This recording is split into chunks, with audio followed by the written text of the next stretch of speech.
What's going on? It is Friday, December 12th. This is the Automotive State of the Union. I'm Paul J. Daly. This is the one and only Kyle Mountsier. Today we're talking about Ionna ramping up EV charging, VW adding range extenders, and a Waymo baby. Waymo baby. Not Waymo, comma, baby. But Waymo baby, period. We're going to explain that one. That's going to be a lot of fun. That'll be a lot of fun for sure. Yeah. Have you ever had one of those weeks that feels like 4 weeks? Yes, because I think we're talking about the same week. It's been an unbelievable week. We got to hang out together. Our families got to be together for dinner. So good. We got to meet with the More Than Cars executives and have dinner. We met with the whole More Than Cars team in Syracuse. The whole team got to experience what it is to be inside a snow globe for Christmas. A full snow globe. I mean, it just for 2 days was snowing and we were having just a wonderful time. For me, it was just amazing. And this morning, our team is like recapping what was good about it. And whenever you get everybody together, and it's hard, the bigger your company is, to kind of like pull everyone together and show the map of the company. But we were able to do that for More Than Cars over the last couple of days. And I think that will just create something that hopefully we can give back to the industry well, which is a roadmap, a guide for how to get to consumers really believing in and people really trying to get inside retail auto because it is that attractive of an industry. And that starts with being full on, unabashedly excellent at operations and what we do on a day in, day in basis. It'll never translate. Like, we'll never get to the consumers if we don't have great company culture, if we don't have great systems in tech, great delivery processes. So it all is tied together, and it's so much fun to kind of be in the middle of it all. Yeah. All right. Speaking of that, I want to thank today's sponsor of the show, Mia, someone who's working real hard to do all those things. CSI doesn't have to tank because your team isn't good. It tanks because humans can only answer one phone at a time, or at least they only should answer one phone at a time. Mia answers them all instantly. Her conversations are fast, natural, and always on brand. She checks inventory, schedules appointments, makes customers feel like they called on your best day, even if it's not your best day. More answered calls, higher CSI, zero hold music. Mia, no scripts, no phone trees, just AI native help that's always ready to go. That sounds pretty Turn great. it on, keep it on. Sounds great to me. I love the always on brand. Boy, being always on brand is a very challenging thing. That's a tough thing. It's been a big week in content, hasn't it? It has been. Released a bunch of stuff. Lots this week. I mean, we have a new Auto Collabs episode with Jason Trifon of Authenticom Group of Companies. It's available now if you search Auto Collabs. And then we have all of our interviews for the Alliance of Automotive Innovation. So good. The Merge conversations. We had Senator Bernie Moreno, Michael Dune, Congresswoman Debbie Dingell, Jeff Walker, Jason Hoff, CEO of Mercedes-Benz North America. Heard of them. We had Drew Ferguson with Hyundai Kia. And if you're not subscribed to Auto Collabs, now's the time. This is the week to be subscribed and go back a few episodes. There's some great ones in there too. Let's get you can do that by going to autocollabs.com. Easy way. We made it easy. We like trying to make it easy. Let's talk about the news today. Ionna, which is the 8-automaker EV charging company. We talked about this when they first formed. They keep speeding up its nationwide charging ambitions, even as EV demand is cooling a little bit. With reliability still a major pain point for buyers, the group is betting big that better infrastructure will unlock future EV sales and stabilize the market.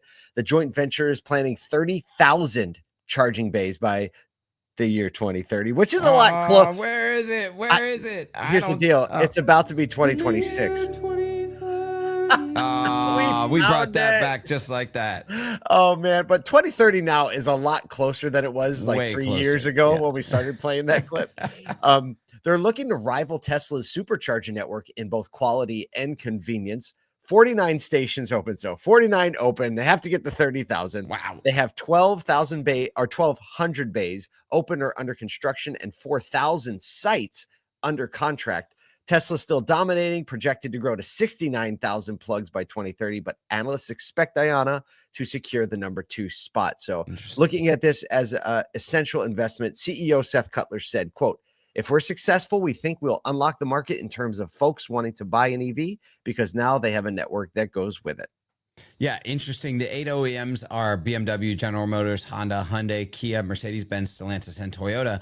But just this week, BMW announced that they can now plug into those Tesla superchargers. So that's everybody's trying to find the most possible network so that they can get the range anxiety conversation completely out of scope for buyer anxiety. I think that this is like only a small portion of what needs to happen here. I appreciate that the OEMs are leaning in, but I think the private sector the public sector really has to, private sector really has to dial in and figure out whether or not they're going to commit dollars to this and whether those dollars will see results based on how many consumers have these things in their driveways. I'll tell you what. So I went the other day. I was charging my F-150 Lightning in a public charger, which is super rare because I charge at my house, even just through the regular outlet. And we have a charger in front of our headquarters, which I use a lot. But I was like, I'm having company. I need to make sure I'm topped off. So I stopped at a public charger, which was right next to a Dick's Sporting Goods. I think it was an Electrify America. Okay. Let me just tell you this. It was so expensive. Oh no. It was really 70 cents a kilowatt hour. Which it would cost me if I fully charged my F-150 Lightning, it'd be like $110. So that's not going to work. So they got to solve that problem have too. To figure that out, especially with gas prices going down. Holy cow. Speaking of gas, yes. Segue. A little more pivot after some early promises with the Volkswagen ID4, the little van, you've seen it. The demand for VW EVs also softening. Models are being pulled, prices heading in the wrong direction. And now VW is eyeing some gas-assisted EVs as a potential lifeline. The ID7 has been scrapped for the North America, and the ID Buzz, or the Buzz is the van one. Sorry, I missed that up in the beginning. Buzz has underperformed, pushing some models from big markups to nearly $20,000 discounts. Goodness. VW says customer demand will dictate where and when range extended models appear, noting the concept is already reserved for future platforms.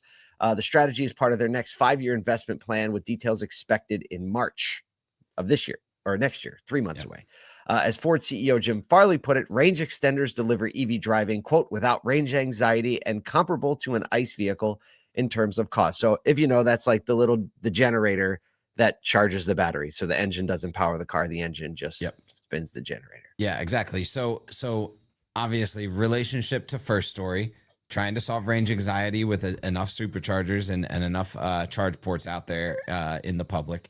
And then on the flip side, it's like we heard from Ryan Decker. You can go find his interview on our YouTube or on our LinkedIn, VP of Brand and Strategy at Scout, which is under the VW family of brands, that the initial intent of Scout was to have range extenders in their vehicles. So like this family of brands is not, they're all too familiar with, should we put range extenders in there? It's kind of interesting to me that it's taken the VW side of the business this long to figure out, we need to go back and think about that as an opportunity. But I think this is going to be, this is like another version of hybrid. It's not actually a hybrid motor, but it's a hybrid way of thinking about how we use gas and battery and alternate powertrain in conjunction with each other. And it's going to, I think, serve the customer really well. Well, on the domestic side, the first time I ever heard about this type of powertrain, it's an EREV, right? Extended range electric vehicle, was when Ram came out and said they were going to put this in their, and so that's what really turned me onto it in the first place, was the domestic brand saying, we're going to put these in and then we're going to have a pickup that goes 800 miles of range with an electric powertrain. So I think we're going to see so much more of this. It also solves a lot of the critical mineral challenges we have because you need smaller batteries. Right? You don't need a gigantic battery like you do in like a pickup truck. You can have half the size of the battery or, right around half. Speaking of, I don't know if there's any intro to the story. We just thought this was thought this was an awesome way to end the week. So a routine autonomous ride turned into a delivery room when a pregnant passenger in San Francisco gave birth in the back of a Waymo, fam. The car still made it to the hospital, just a little more occupied than when it started. Waymo detected, quote, unusual activity and called to check in, then was able to alert 911 once it realized a birth was underway. The vehicle actually reached, UCSF hospital before first responders could even get to the vehicle, marking at least the second baby ever born in a Waymo. The vehicle was taken out of service afterward for cleaning. Of course it was. Waymo's statement was, "We're proud to be a trusted ride for moments big and small, serving riders from just seconds old to many years young." young." Great spin on the PR side. Wow. I'll tell you what, first of all, the unusual activity, I would love to know the parameters by which they detect unusual activity. Well, you probably had seatbelts coming undone and people yelling. Like, I wonder I think that does say, like, well, what level are they monitoring the inside of the cabin of these? But the fact that they call to check in, like, I would love to hear the recorded call. Like, "Hi, this is Waymo customer service checking in." Wild. And then I just imagine honestly, a Waymo speeding down well, probably not speeding, but going fast, and an emergency responder vehicle right behind it. Well, and you think about this, like, if you got a husband and a wife or partners together, one's driving and one's not, and one's about to have a baby, you have to pull over. Yeah. But more likely to get in an accident. Right? Okay, 911 gets on the phone, starts talking you through it.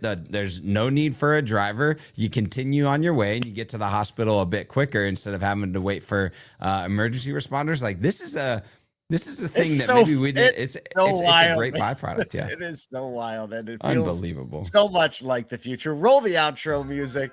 Look, we're hoping you're having as good a time as we are being in the industry that we're trying to make one that everybody wants to fight to join because they should. Hope you have a great weekend. We'll see you here tomorrow morning for our Saturday morning podcast episode.